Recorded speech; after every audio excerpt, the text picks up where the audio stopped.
Welcome to JK Tells a Story, where real-life dramas unfold. Sit back and enjoy today's tale. I was at the Hilton Hotel in downtown Seattle near the waterfront. It was 9 p.m. on a Thursday, and I was there not as a guest but to find my wife. She was there with her boyfriend. She didn't know I knew, but I did. I'd known for a while and it ate at me daily. I had to act. I thought long and hard about what to do. I tolerated her affair for months, hoping it would end. Didn't. Vanessa kept seeing Blake Townsend while pretending to be a loyal wife.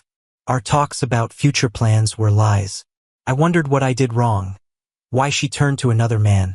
Clearly, I wasn't enough for her anymore. I tried to let her have her fun, hoping she'd come back to me. But once she tasted life with another man, she wouldn't return. After months with no change, I decided to end it. It took time to accept this. I work long hours, often 18-hour days. Was this why she sought another man? Was I neglecting her? I didn't think so, but something was wrong. Why didn't she talk to me? If I wasn't meeting her needs, why not just leave? Instead, she kept a boyfriend and lied, saying she loved me. Why not end it maturely with a divorce? Too many questions. Not enough answers. I devised a plan. Not perfect, but one I could live with. I wasn't there to be violent. It wasn't worth it. I wouldn't punch her boyfriend. My lawyer warned against it. I'd end up in jail. No, I was there to end our relationship and maybe give her a moment of misery. You want to know about me? I'm Connor Mitchell, 31, born and raised in Seattle. I'm an emergency room physician. I used to work at UW Medical Center. I have a mother, father, and brother nearby. I also have a wife. I recently took a leave of absence to recover from burnout. My own doctor advised it. I haven't told my wife because she doesn't care. I needed rest, especially after discovering her affair. My wife is Vanessa Harper Mitchell, née Harper. She's 30 and works for Wells Fargo in their commercial banking division. We live in a nice 2-bedroom apartment near the hospital. No kids, thank goodness. Vanessa is 5'8", with long brunette hair, and very attractive. She catches men's attention easily. We met at the University of Washington in an English class. I liked her from the start. I asked her out and we were together until today. After university, we lived together for almost 2 years and married after I finished medical school. I avoided huge debts thanks to my parents' help. I worked hard every summer to earn money. My family is doing well. My father runs a successful construction business with over 100 employees. I worked for him in the summers to pay for tuition. I know hard work. Now I work 18-hour hospital shifts, and I'm on call on my days off. But you don't care about that. You want to know what's happening at the Hilton with my wife. Well, it's about to unfold. I've known about her boyfriend for a while now. Why haven't I acted? It's a fair question. I went through stages of grieving my marriage before deciding. First, I was shocked. Vanessa was cheating. I thought we were a team with shared dreams and plans. We even talked about having kids and looked at houses in the suburbs. We opened a savings account for a down payment and baby expenses. My salary as an ER doctor was growing rapidly, and Vanessa earned well at the bank. We were financially stable with a bright future. I discovered Vanessa's affair by accident. A nurse from the ER, Julia Carmichael, saw her with Blake at a restaurant. Blake is a local business owner with a wife and 2 sons. He was having an affair with my wife, who was his loan officer. The cat was out of the bag. A few days later, I casually mentioned to Vanessa that Julia had seen her at a restaurant with a friend. Vanessa's face went pale but recovered quickly. That's when I knew for certain. Vanessa and Blake had been seeing each other for almost 2 years. When I found out, I was devastated. I couldn't believe the extent of her infidelity. The following week, I talked to my father about what to do. He was shocked and disappointed. We came up with a basic plan to protect myself. I also spoke with my supervisor at the hospital. She agreed I needed a vacation to deal with the situation. I even met with the in-house psychiatrist, who recommended time off to recuperate. My next step was to hire an investigative agency to find out what Vanessa was up to.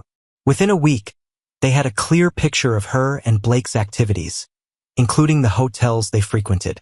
A discreet bribe to a hotel clerk revealed that Blake had been renting a room almost weekly for the past 2 years, often with the same woman, Vanessa. Tonight, I watched them enter the hotel and head for the elevators. They went to the 12th floor. I sat and reviewed my plan, knowing I needed to address this disrespect. I then withdrew all the money I could from my bank account and prepared to confront the situation. I knew Vanessa would meet Blake after work, thinking I was on a long shift. As soon as she left, I packed my essentials, loaded my bike, and arranged for my dad to pick up my car later. I packed lightly for the road, just clothes, a toothbrush, rain gear, and an iPad. My bike, a 2016 Honda Africa Twin, was equipped for long-distance travel. My plan was to tour North America, avoiding freeways and staying in small hotels and bed and breakfasts. I mapped out a route through Oregon, British Columbia, and across the Rockies, hoping this journey would help me move on. Before leaving, I had to deal with Vanessa and her affair. I approached the hotel desk and asked to speak to Blake Townsend. The clerk called his room, and I took the phone. "May I speak to Vanessa Harper, please?" I asked. "There's no one here by that name," Blake replied, faltering. "Just tell her there's been a passing in her family. Tell her Connor Mitchell died today," I said firmly. I hung up, handed the phone back to the wide-eyed receptionist, smiled, and left the hotel. Outside, I waited on my motorcycle. Vanessa soon ran out, not seeing me, and got into a cab, likely heading to our apartment, now hers. I, on the other hand, was heading toward freedom. Oh my God. Someone called Blake saying Connor was dead. I needed to get home right away. I dressed quickly, ran to the elevator, and grabbed a cab. Once home, I rushed to our apartment, struggled with the key, and searched for Connor. He wasn't there. Catching my breath, I saw an envelope with my name on it. Inside was a note and Connor's wedding ring. He knew. I read the note. "Vanessa, consider me dead. Our marriage has been dead for a long time. I took what I wanted. The rest is yours. I told the management company I'm no longer living here. You can decide whether to stay or move. Don't look for me. I'm taking a break from work, life, and your affair with Blake. You're no longer interested in being married to me. Enjoy your life. Connor. My attorney will contact you soon with further information." What am I going to do now? I never thought Connor would find out about Blake. Our affair was just for fun. Connor worked so hard, and we had little closeness. I was lonely and thought we could still be a normal family one day, but that plan is ruined. Blake was charming, and it was easy to get infatuated with him. I thought seeing him once or twice a week wouldn't affect my marriage. I tried calling Connor, but his number was disconnected. I called his parents. His father told me Connor had left and to go to hell. Looking around the apartment, I saw most of Connor's things were gone. His closet was empty, and a few books were missing. There were black garbage bags in the kitchen filled with items he left behind. I was devastated. I decided to visit his family the next day to understand what I'd gotten into. I called his friends, but they hadn't seen him in weeks. No one answered at his brother's house. Frustrated, I poured a glass of wine and sat at the table, staring at the note and wedding ring. I knew I had screwed up big time, and that fixing this would be painful. Looking back now, that first night I didn't travel far. Around 10 p.m., I saw my wife run out of the Hilton Hotel and into a cab. She thought I was working in the ER and would be there until tomorrow, giving her plenty of time with her boyfriend before coming home. I started my bike, an Africa Twin with a 6-speed automatic transmission, perfect for long rides with minimal fatigue. I'm always careful when I ride, staying aware of my surroundings. I've seen too many accidents in the ER caused by reckless riding. I've witnessed kids homicidal because of their actions on motorcycles.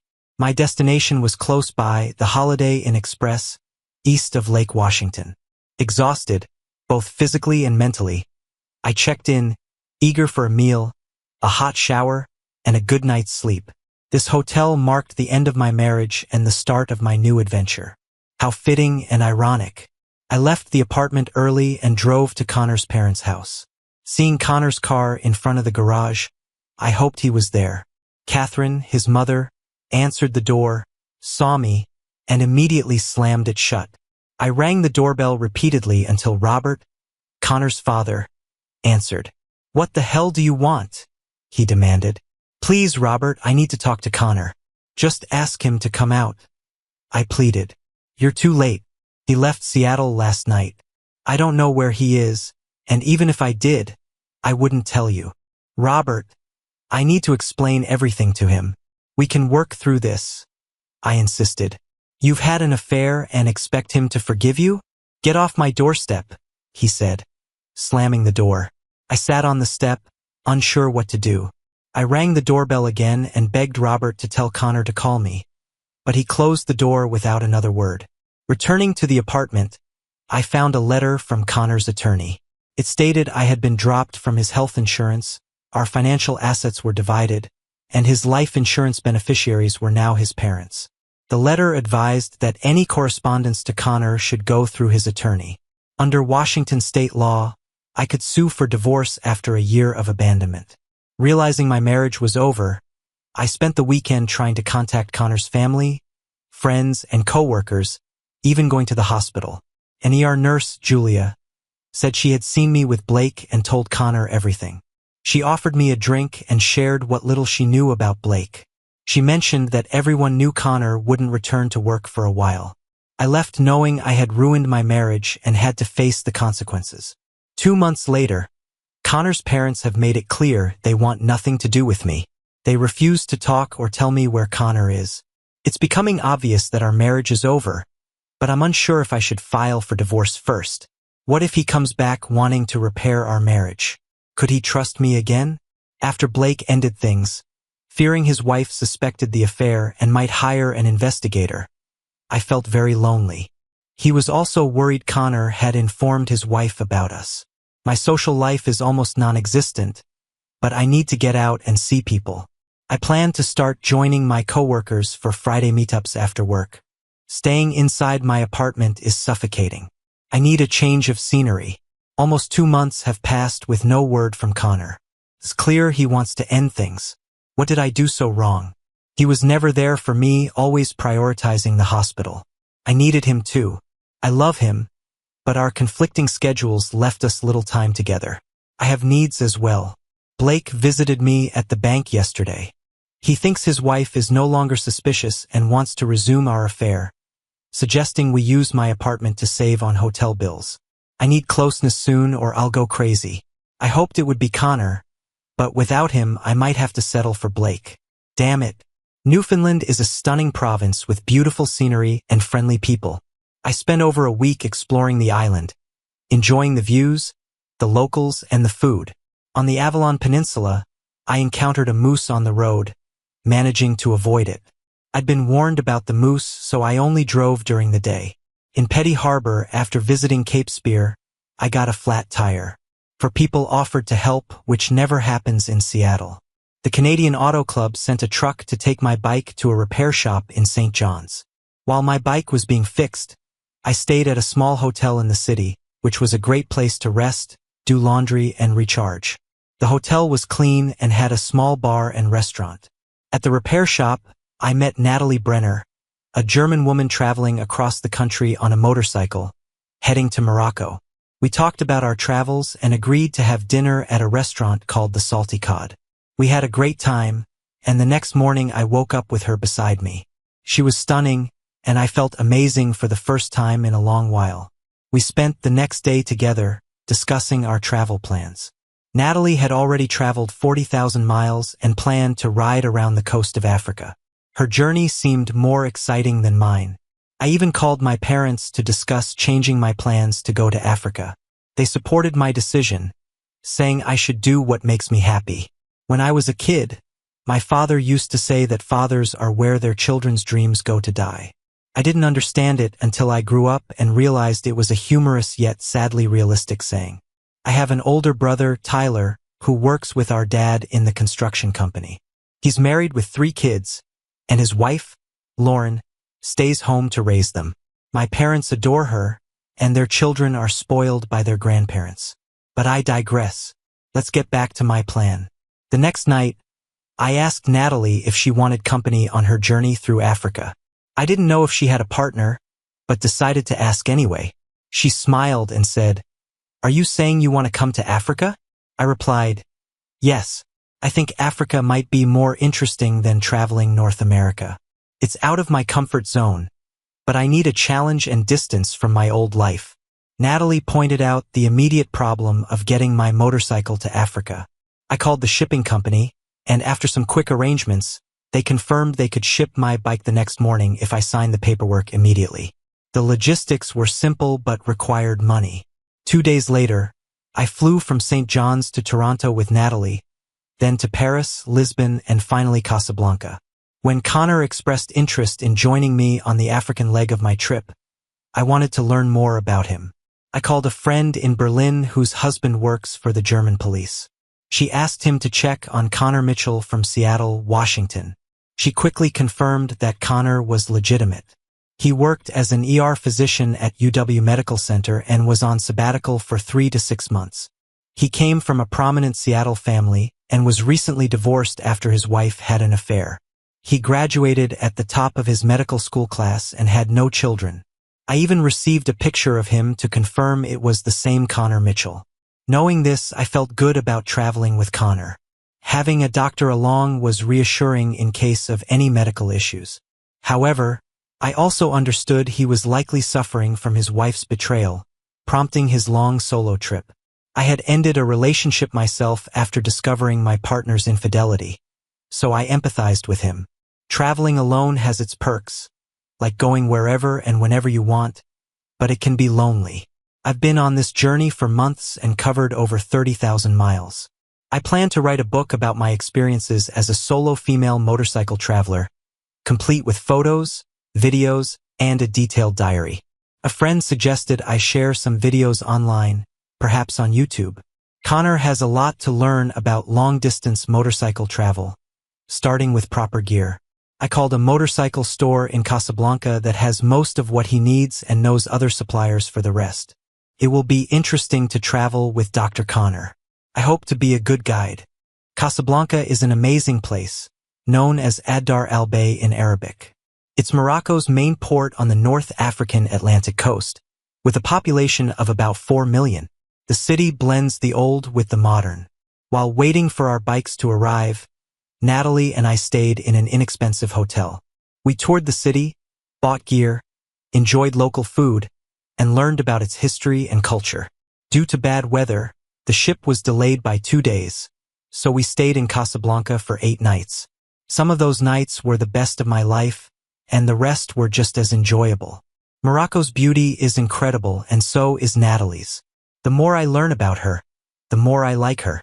She's not only physically beautiful but also smart, resourceful, and a great motorcycle rider. She has tons of common sense and isn't afraid to use it. Natalie taught me a lot about adventure riding. She has a longtime boyfriend, referred to as her common-law husband, but he left her for another woman, and she moved on with her life. In Casablanca, I bought essential equipment, gasoline, oil, tools, extra LED headlights, a GPS system, top-quality riding gear, a sleeping bag, an inflatable pillow, and a small gas stove. We planned to stay in bed and breakfasts and eat local food. Adapting to the local diet was challenging at first, but I got through it with Natalie's support. I received a letter from my attorney saying Vanessa hadn't contacted them.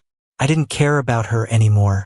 She was supposed to be having fun with another man and pretending to care about me. What a load of crap. After Casablanca, we rode to Marrakesh via El Jadida and Safi. The indirect route offered a great ride and beautiful scenery. Natalie, who speaks German, English, French, Spanish, and some Arabic, was invaluable.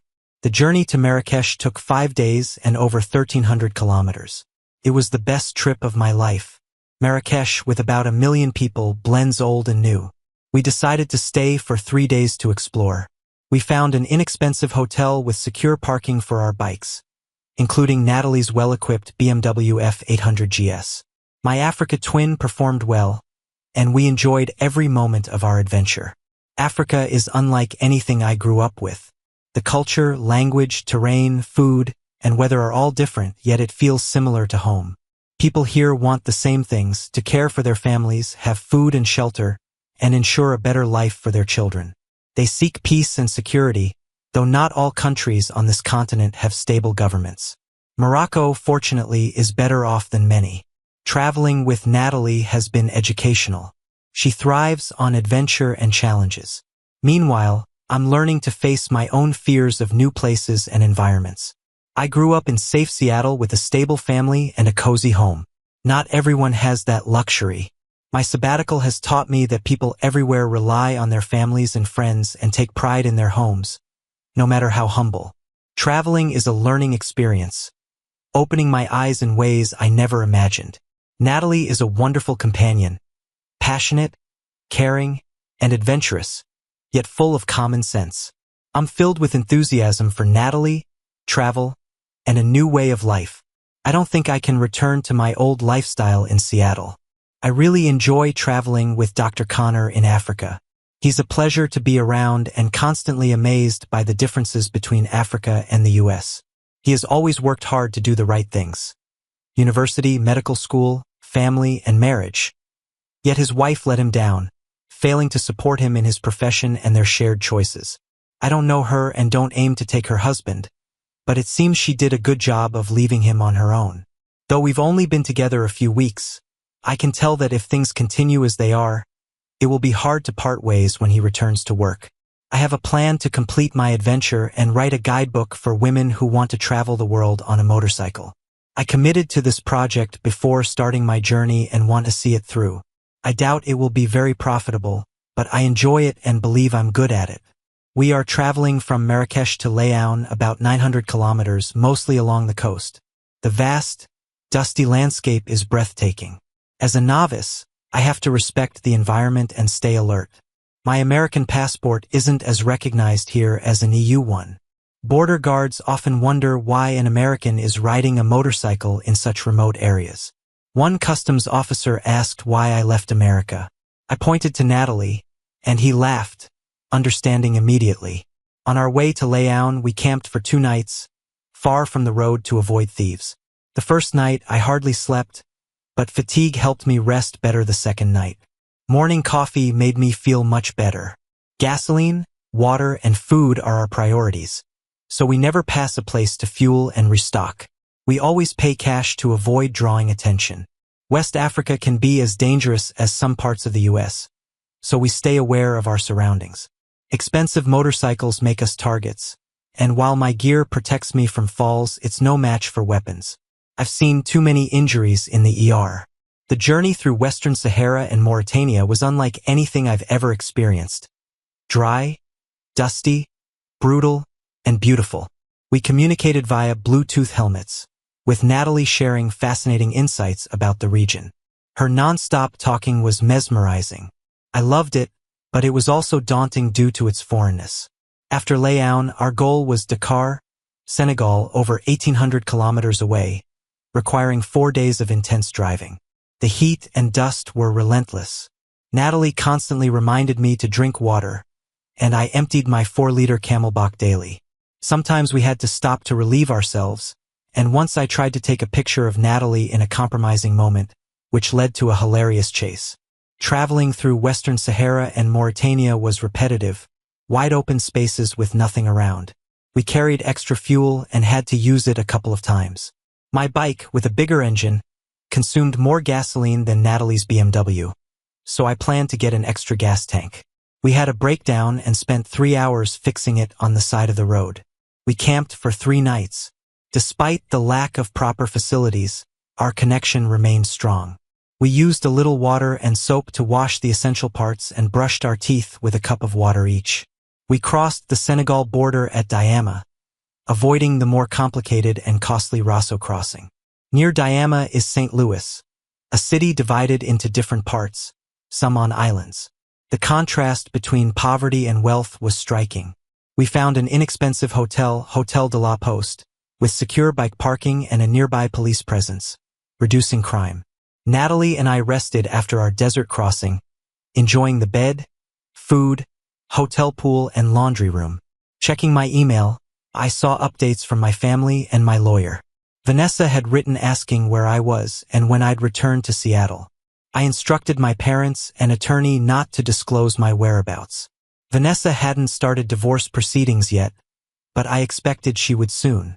She had been having an affair for 2 years, so our marriage was over. If she didn't file for divorce, I would. I'm enjoying the best time of my life with Natalie, though I don't know what the future holds for us. Meeting her was a wonderful accident. After 2 wonderful days at the hotel in St. Louis, we set out for Dakar, about 300 kilometers away. Our plans quickly changed when we encountered an overturned bus. A family on a scooter with a propane tank had hit a pothole, causing the bus to swerve and crash. I immediately ran to help. The father was pinned under the bus, the children were bleeding, and the mother was unconscious with the propane tank underneath her. I focused on the mother while Natalie helped with the children. Others checked on the father. We used our first aid kits, but the father needed more help than we could provide. The police arrived but did little besides directing traffic. Finally, 2 ambulances arrived, and the family was taken to the hospital. Natalie and I sat by the road, drinking water, while I checked on the bus passengers. A police officer asked me why I was helping. Learning I was a doctor, he asked me to accompany them to the hospital to describe the family's injuries. We followed the police to a modest hospital where I stitched up the children's cuts. Despite its outdated appearance, the hospital was clean. I instructed Natalie on how to assist me, and we worked for hours. My skills and calm under pressure impressed her. We stayed another 3 days in the town, with me working over 30 hours straight at the hospital. Word spread about the visiting doctor, bringing many patients. Natalie returned to the hotel to rest and clean up. When we finally left, we felt a bit sad, knowing the people there wouldn't have regular medical help again. Our return south brought new adventures, with a planned stop in Dakar, the capital of Senegal, home to about 4 million people. The city's contrast struck me. Wealthy areas alongside rampant poverty, expensive Mercedes and shabby scooters sharing the streets without much hostility. People were focused on survival just like anywhere else. My experiences had opened my eyes, perhaps thanks to Vanessa's infidelity, which pushed me to see a new world. Every day I was understanding Natalie better. As a treat, I insisted we stay at a beach hotel, splitting the cost as usual. I sensed Natalie's finances were tight, so I covered the cost this time, needing a vacation after our time in the hospital town. We enjoyed 3 wonderful days as tourists, relaxing on the beach. "Traveling with you makes me happy," Natalie said one evening. "You're giving me a new life," I replied. Reality hit when I checked my email. The chief administrator at UW Medical Center wrote, "Connor, we hope you enjoyed your leave and are ready to return. We agreed on 3 months with a possible extension to 6, but you must return by the 1st of next month due to a coworker's illness. The emergency room needs you back. Please call me when you get this. We really need you." Well, crap. All good things come to an end. I decided to ignore the email for a few days and continue the trip. So that's what I did. The journey south was going to be tough and more dangerous, especially since I had to return to the US for work. We discussed Natalie going back to Germany, but decided to ride further south to Namibia. From Windhoek to Cape Town, we arranged to ship our bikes from Dakar and took a memorable flight to Windhoek on an old plane with young pilots. The weather was windy, but we were glad to land and see our bikes. The trip to Cape Town took 5 days. Knowing our time together was ending, we made the most of it. I fell in love with Natalie, but she needed to return to work, start writing her book, and edit hours of video. The publisher was eager for progress, and funds were running low. Natalie and I flew to Frankfurt together, then parted ways. I flew to JFK in New York, and she took a train to Berlin. On our last day, we returned our bikes, hers to storage, mine to be shipped to the US. It was a sad day, and I didn't want to go home. At Frankfurt Airport, we were quiet. I kissed her and whispered that I loved her, and I knew this wasn't the last time I'd see her. Back in Seattle, I stood in the hotel lobby when my brother Tyler called out to me. It was my 2nd day back in the US. "Connor, you look good. Where have you been? Overseas? What's going on with Vanessa?" he asked. "It's a long story," I said. Tyler invited me to dinner and I agreed. It was time to get back to life at home. We chatted, and then I headed to the hospital to see my boss. Tyler called Lauren to tell her I was coming for dinner. On my way, I passed the building where Vanessa worked. Dr. Johnson, the hospital administrator, was happy to see me and mentioned a letter from the Senegalese government thanking me for my help in St. Louis. I explained the story about the family on the scooter, and she found it strange but appreciated my effort. The ambulance chief briefed me and put me on the schedule for 12-hour shifts starting tomorrow. Tonight, I would visit my brother, eat, play with his kids, and maybe have a few beers. I knew there would be many questions, and I was ready. Lauren hugged me tightly as I walked in. "Connor, how are you? We've all missed you." "I'm fine, thanks," I replied. After giving the kids some small gifts, they went off to play. Lauren then cut to the chase. "What happened between you and Vanessa? Why did you leave?" "Good to see you too, Lauren. A beer would be great if you have one," I said. Tyler, signaling that he'd expected this, fetched 3 beers from the kitchen. Under their expectant gazes, I began. "So, you want to know what's going on with me? What did Mom and Dad tell you?" Lauren, frustrated, said, "Nothing. I even tried talking to Vanessa, but she wouldn't say anything. She just wanted information from me." "So what's the story?" I spent the next half hour summarizing the past 5 months, touching on Vanessa's affair without delving into the investigator's report. Over dinner and more beer, I shared stories about my travels and about Natalie, who was now back in Berlin while I was back in Seattle. I told them I was looking for a place to stay until I sorted out my divorce and future plans. The trip with Natalie had opened my eyes, and I couldn't return to pretending to be happy at the hospital. Returning to Seattle reminded me of my failed marriage and how easily Vanessa had left me. I didn't voice this to Tyler and Lauren, but thinking about Vanessa made me feel weak. She had deceived me for so long. I resolved never to let that happen again. I realized there are many good women in the world, honest women with integrity who would communicate openly rather than betray. If Vanessa didn't want to be married, why didn't she just say so? We could have divorced and moved on. But she chose to lie. I took an Uber back to the hotel and got a good night's sleep. Tomorrow, I needed to find a place to live. A colleague informed me that Connor was back in town. They had seen him at the hospital. I tried calling his parents, but they gave me the usual response, "Back off." Desperate, I decided to stake out the emergency hospital entrance. I spent 4 nights watching from my car. I was surprised by how busy it was, with ambulances arriving constantly. To pass the time, I brought a book and snacks. On the second night, I needed to use the restroom, so I went inside. The security guard asked if I needed help, and I inquired about Connor. He said doctors' names are withheld unless you have an appointment and directed me to the main entrance. I thanked him and left. On the 4th night, I finally saw Connor. He was walking from the doctor's parking lot to the entrance. My heartbeat quickened, and I almost called out to him, but he disappeared inside. At least I knew he was back. My next step was to try to talk to him and convince him to come home. After a few days of searching, I found a nice furnished 1-bedroom apartment near the hospital. It was small but had everything I needed, so I only had to buy linens, towels, and food. The building had underground parking and security, although no doorman. I quickly got back to work in the emergency room, dealing with daily gunshot sufferers, accidents, stabbings, heart attacks, and strokes. Americans' obsession with obesity was evident, unlike Africans, who generally had better nutrition and maintained their health due to scarce medical care. All these emergency cases and their insurance payments funded my salary. 2 weeks after returning to Seattle, I met with my attorney to discuss my divorce from Vanessa. There wasn't much property or money to divide, and I told her Vanessa could keep everything in our shared apartment. Leanne had already prepared the divorce petition, and I told her to proceed. I was surprised Vanessa hadn't initiated the divorce, assuming she wanted to move on. Back at my apartment, I realized I needed a hobby outside of work. My motorcycle wouldn't arrive for a few months, so I decided to look for another one. After researching online, I visited 2 local KTM stores and settled on the 890 Adventure R. I added accessories for long-distance riding, making it suitable for both paved and dirt roads. It wasn't cheap, but I had nothing else to spend my money on. Here's a quick guide to divorce in Washington state.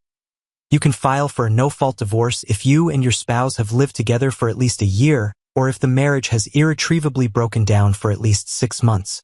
My attorney emailed me saying Vanessa had been served with divorce papers. Leanne expected to hear from Vanessa's attorney within a week. If Vanessa stalls, Leanne would file a petition with the court, and it would be granted after a year. Vanessa's prolonged affair counts as an irretrievable breakdown of the marriage.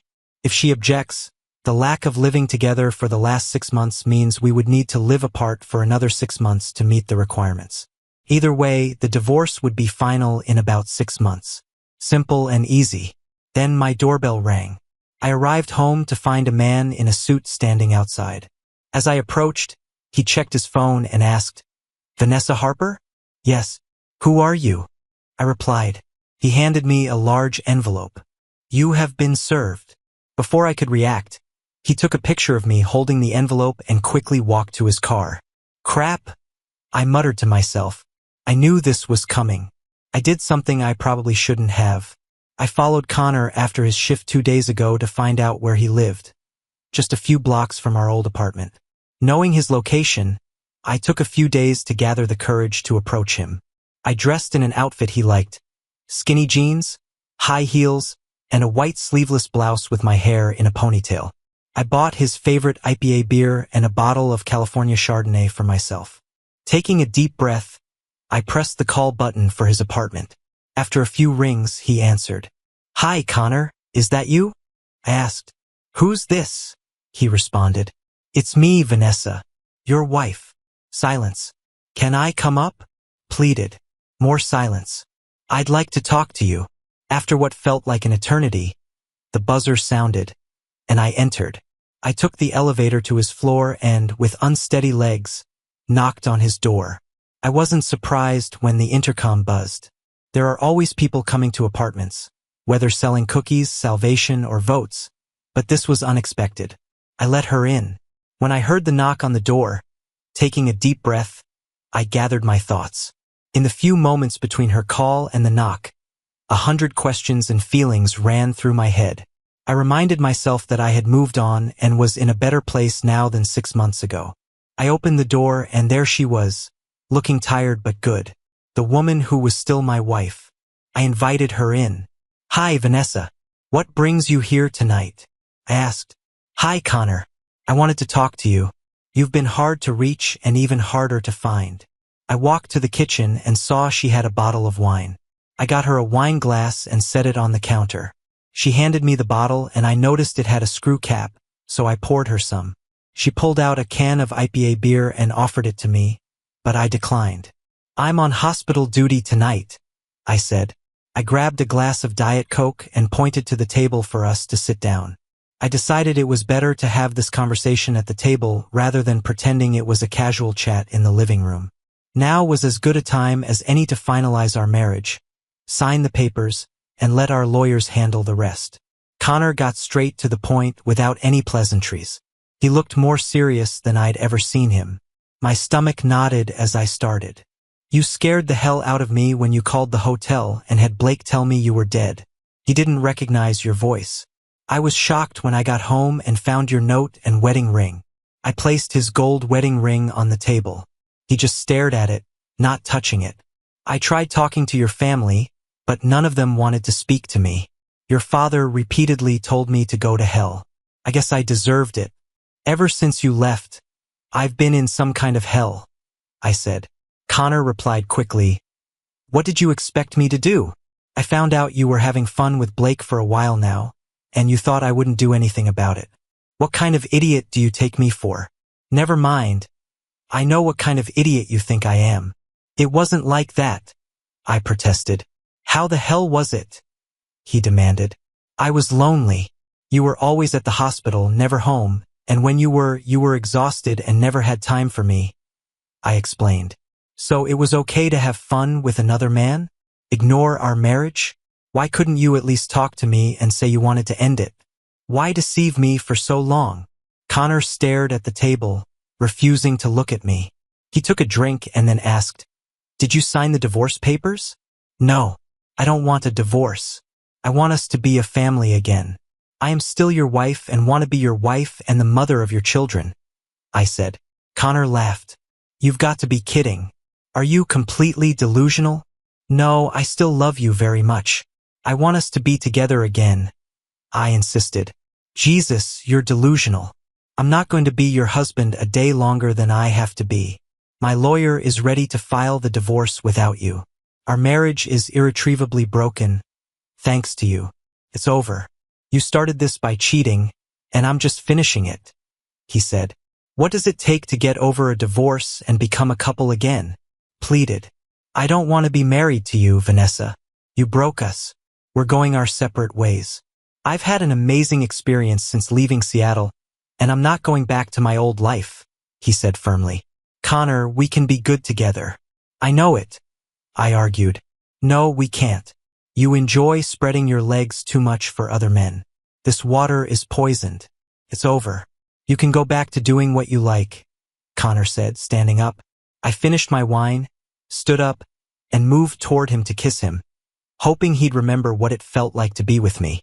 I took his hand, pulled him to me, and kissed him on the lips. He pulled away after a second. Don't forget to take this with you, he said, pointing to his wedding ring on the table. I took it, put it in my bag, and left his apartment. That's when I realized we were done. Connor was over. He and I would never have a life together. I loved him and had cast him aside for something not worth the price. Blake wasn't a prize. He got what he wanted, and it cost me a husband I didn't want to lose. I was so stupid. I deserved what I got. I need to sign the papers and let him go. That crazy woman tried to kiss me on her way out of my apartment. I want nothing to do with her now. She wanted us to act like nothing happened and be a couple again. Even have kids. She's not right in the head. That's not going to happen. The only thing left for me is for my lawyer to finalize the divorce so I can move on with my life. I took a long hot shower to wash the stink off me, and then I had a beer. I've been very busy in Berlin, editing hundreds of hours of video and adding context. The dubbing has been challenging since I'm doing it in both English and German. Closed captioning is fun but a lot of work. The past month has flown by. I sent Connor a few emails with short videos and pictures from his Honda in Africa. He looks good in the videos, even in the one where he threw his motorcycle. We both laughed a lot. I asked my friend whose husband works for the government to check on Connor before we traveled to Africa to ensure he was who he said he was. Thankfully, he was. Recently, I asked Ingrid to have her husband Nick update me on Connor. I needed to know what was going on without asking Connor directly. Nick found that Connor is back working in the ER, and his lawyer has filed for divorce. The application was registered a few weeks ago, so he will be officially divorced soon. That's good because I have important news for him. But before I tell him, I need to take care of some things in America. I sincerely hope my news will please him. I need to tell Connor the news, but I'm not going to do it when he's still mad at his ex-wife. I need him to focus on me. Maybe a little more time, but not much more time. Yay! I'm divorced. It's official today. I have the paper in my hand. Thank God. Now I can move on and do the things I want to do. I need to figure out a few things first. Natalie calls and writes often about her book and videos. She sends videos, mostly of me doing stupid things like throwing my bike or almost running into cows because I wasn't paying attention. We both laughed a lot.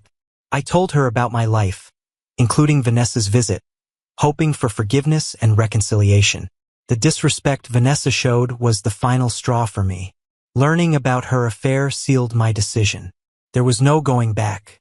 Natalie listened to my rant and then said she had to go but would email me soon. She mentioned she had an announcement for me in a couple of weeks, but I'd have to wait. I figured it was about her book. A week after the divorce, I'm at Seattle-Tacoma Airport, ready to fly to Berlin via Chicago and London. It's a 15-hour trip, and I'll arrive around noon. I need to see Natalie. It's been almost 2 months. I need to know if there's anything left between us. If not, I'll figure out my next steps, possibly with Doctors Without Borders. I landed in Berlin, went through customs, picked up my bag, and took a cab to the Parkview Hotel in Alexanderplatz. After checking in, showering, and eating, I set out to find Natalie's office using Google Maps. I walked to her building, arriving around 4 p.m.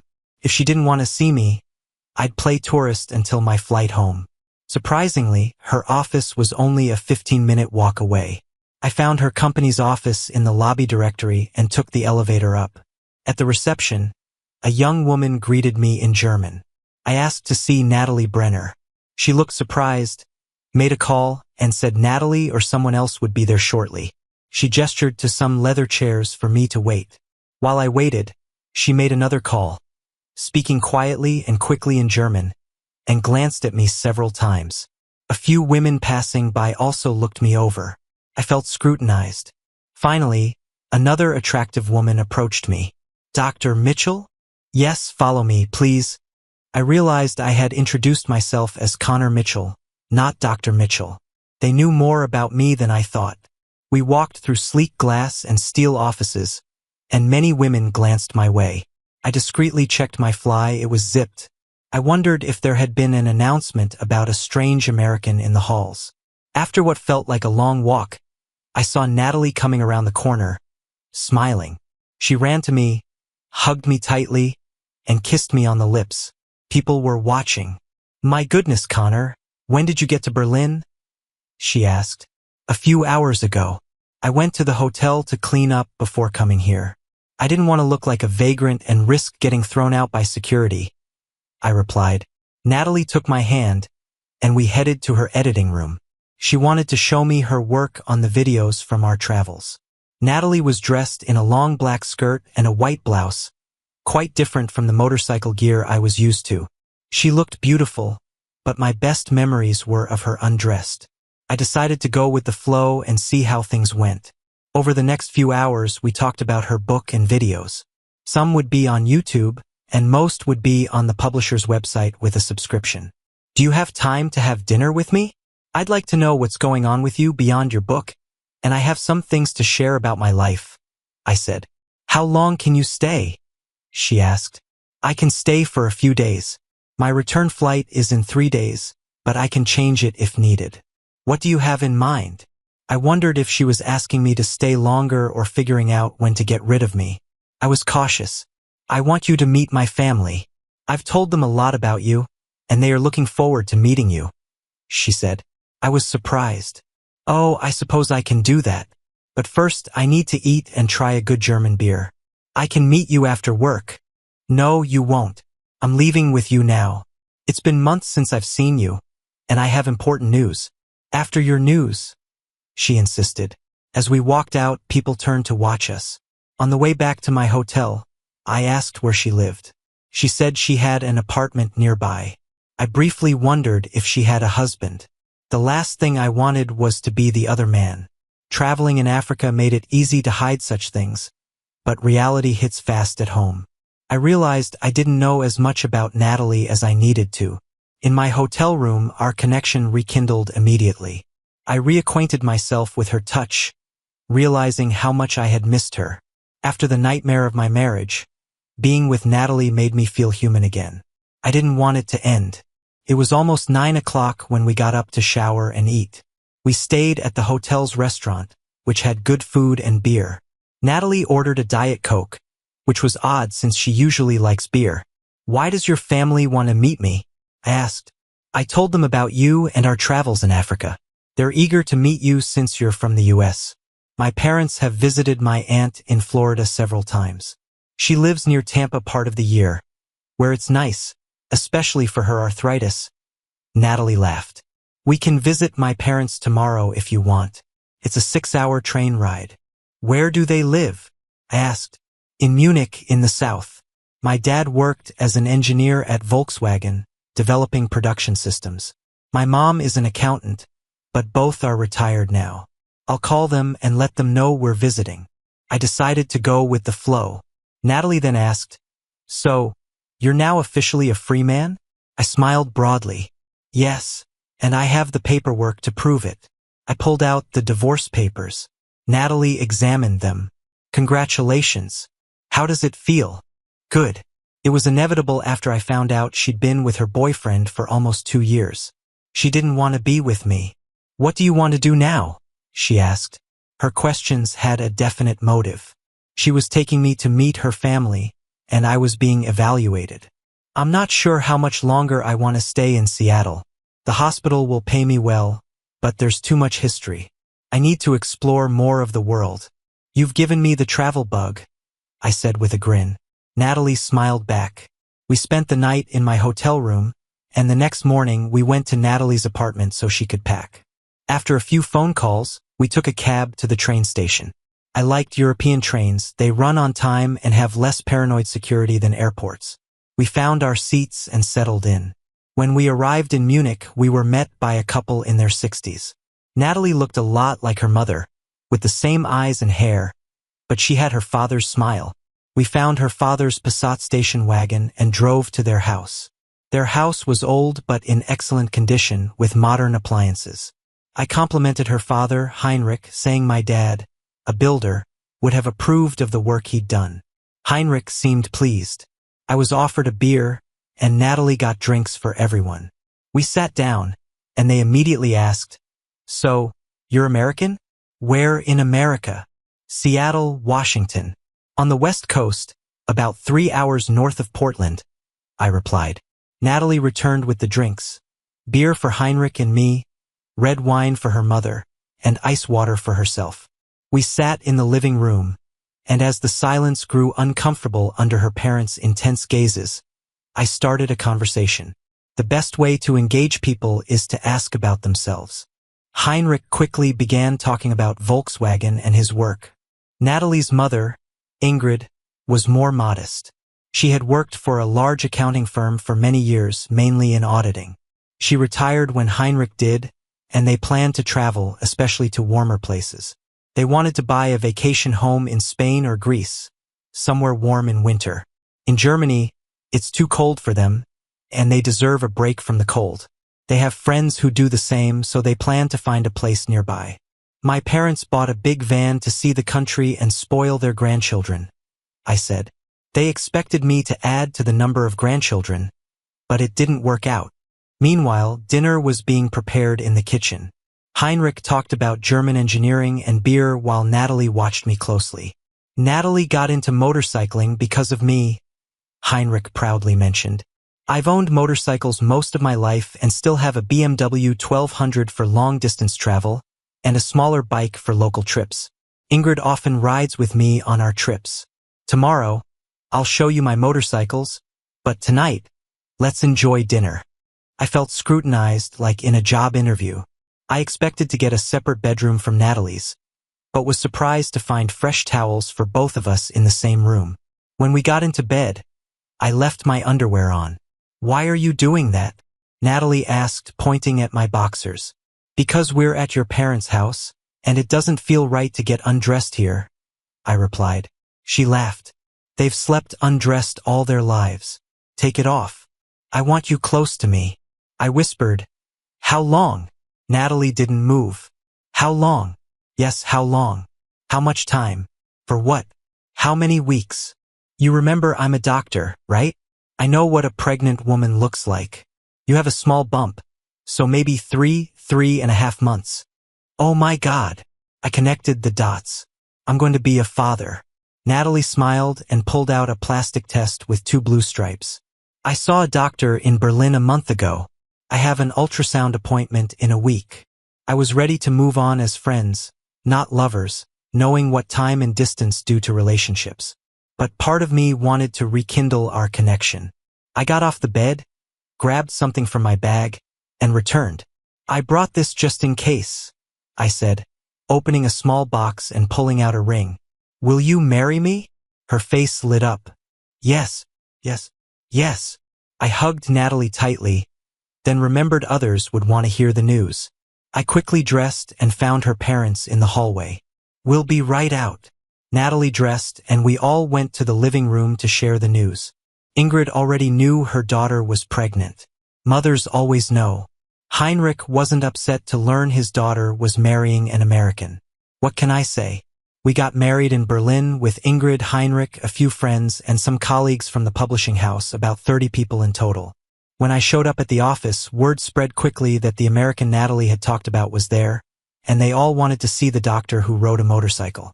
We made several decisions, including moving to Seattle to be closer to my family and to give Ingrid and Heinrich a place to visit. I negotiated with the hospital for a shorter shift cycle and less pay to spend more time with my pregnant wife. The next few months were hectic. Natalie's pregnancy progressed, and we found a nice 4-bedroom house near my brother's place, perfect for raising children. Lauren and Natalie busied themselves with decorating and planning for our expanding family. Natalie Ingrid Brenner Mitchell gave birth to beautiful twin girls, each weighing almost 6 pounds. Our lives became a whirlwind of feeding, changing diapers, and sleepless nights. Ingrid and my mom competed fiercely to be the best grandma, while my dad and Heinrich vied to outdo each other in home renovations.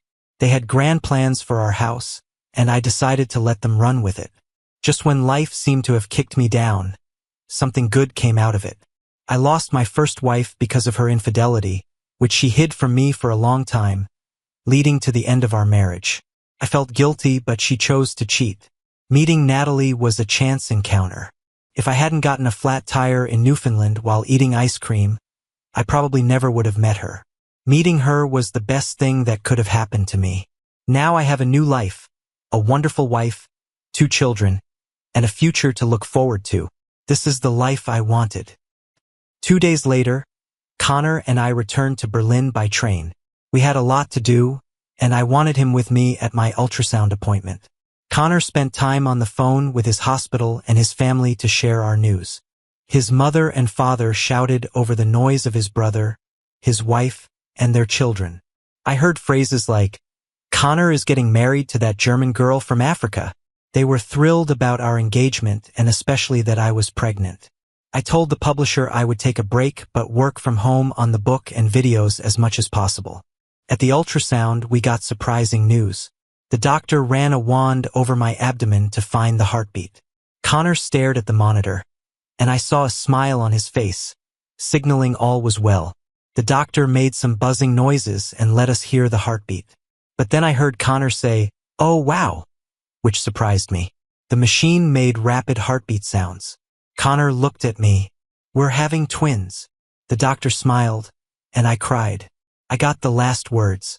Shortly after moving to America, I was shopping for children's furniture at IKEA with my sister-in-law, Lauren. A woman was staring at Lauren, clearly recognizing her. Lauren turned and spoke to her. "Hi, Vanessa."